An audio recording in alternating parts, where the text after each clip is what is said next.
Hello guys, welcome back to my channel Aditi Khatri Psychology Classes. So guys, we started chapter 4 psychological disorder, and in the last video we have discussed the topic is obsessive compulsive disorder and trauma stress related disorder. So guys, today in this video we will discuss the topic is somatic symptom disorder and dissociative disorder. So guys, stay tuned with my video till end, and please don't forget like, share, comment and subscribe my channel. So let's start my video.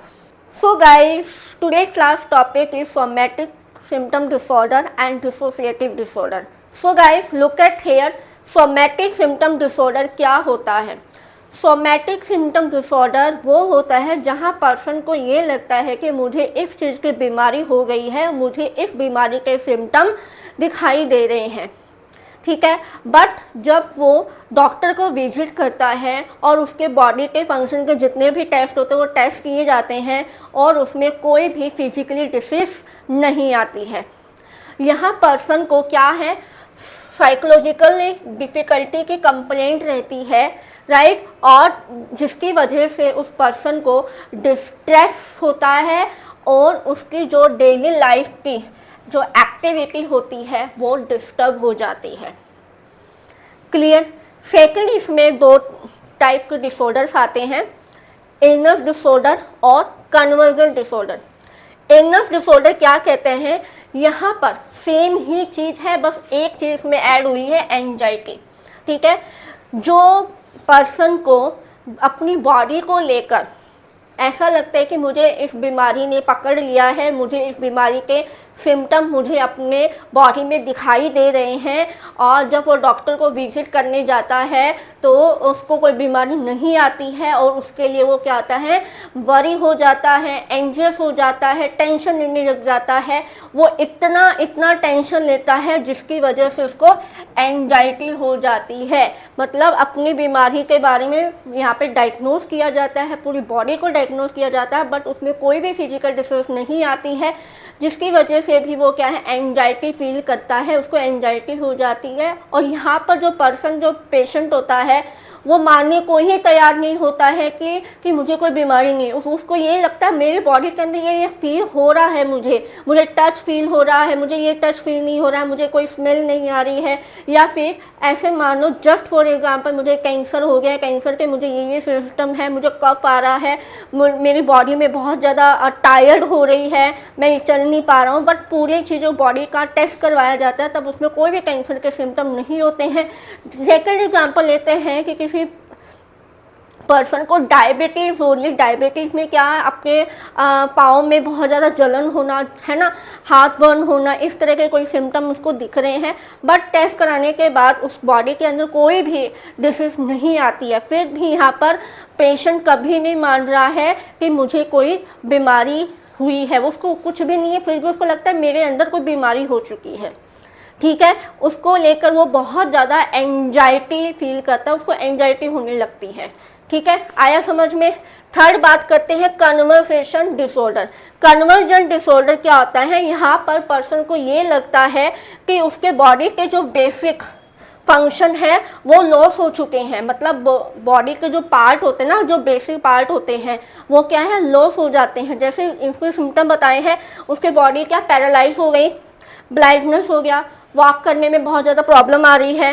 ये क्या होता है, may be quite suddenly होता है, या फिर कोई person ने इसको एक्सपीरियंस किया हो कभी लाइफ के अंदर, तब होता है। ये होते हैं हमारे कन्वर्जन डिसऑर्डर।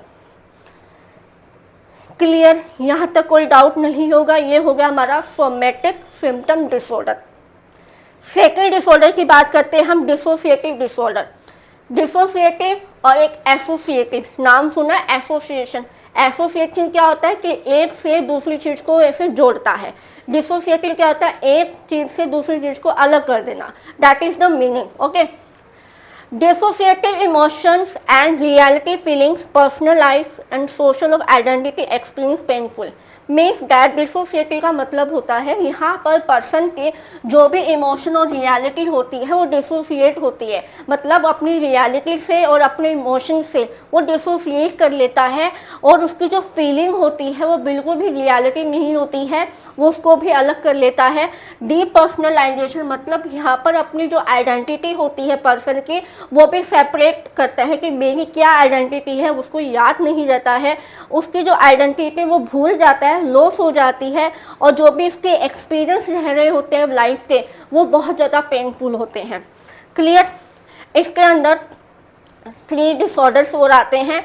डिसोसिएटिव एमेशिया।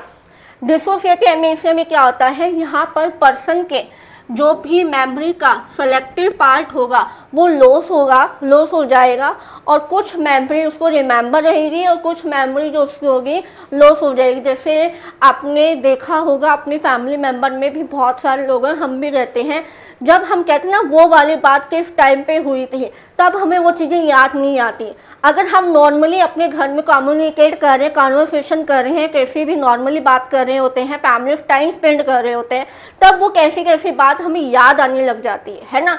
तो यहाँ पर इसका लेवल भी एक्सट्रीम होता है, तब ये चीज़ें होती है। और ठीक है, तो यहाँ पर जो भी मेमोरी होगी, ये आपका माइंड है, मेमोरी का जो भी सेलेक्टिव पार्ट होगा वो क्या था, आपका लॉस हो जाएगा। ठीक है, और इसके अंदर एक डिसोसिएटिव फ्यूज होता है। ठीक है, डिसोसिएटिव फ्यूज मतलब यहाँ पर पर्सन अपनी न्यू आइडेंटिटी को क्या कर लेता है, अज्यूम कर लेता है। जस्ट फॉर एग्जांपल, कोई पर्सन है, ठीक है, कोई पर्सन है और उस पर्सन के फैमिली में किसी 2 मेंबर की डेथ हो जाती है।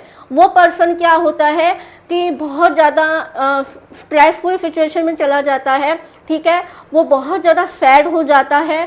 ठीक है, हैप्पी नहीं रहता, उसकी जो लाइफ थी, हैप्पीली लाइफ थी, वो बहुत ज़्यादा डिस्टर्ब हो जाते हैं, इसके इमोशन डिस्टर्ब हो जाते हैं और किसी से भी वो कम्युनिकेट ही नहीं करता। वन डे अब एक ऐसा है, उसकी फैमिली में क्या है, एक पर्सन की और डेथ हो गई, वो पूरी तरह से टूट गया। ठीक है, इस तरीके से क्या है, जब उसने क्या सोचा कि मैं यहाँ रहूँगा तो मुझे बहुत ज़्यादा तकलीफ़ होगी, मुझे बहुत ज़्यादा प्रॉब्लम होगी, मुझे बहुत ज़्यादा याद आएगी, और उसने क्या किया, अपनी न्यू आइडेंटिटी फॉर्म की किसी दूसरे प्लेस पे जाके, और उसने अपनी न्यू आइडेंटिटी बना ली। उसको हम बोलते हैं डिसोसिएटिव फ्यूज। सेकंड बात करते हैं डिसोसिएटिव आइडेंटिटी, मतलब आपके जो आइडेंटिटी है वो मल्टीपल पर्सनालिटी हो जाएगी। ठीक है, जैसे फॉर एग्जाम्पल, अगर आप जैसे भूल भुलैया मूवी के अंदर आपने ये देखा होगा कि विद्या बालन जो है उसके अंदर मंजुलिका आ जाती है। उसका मूवी के नेम में विद्या बालन का क्या नाम है, अवनी।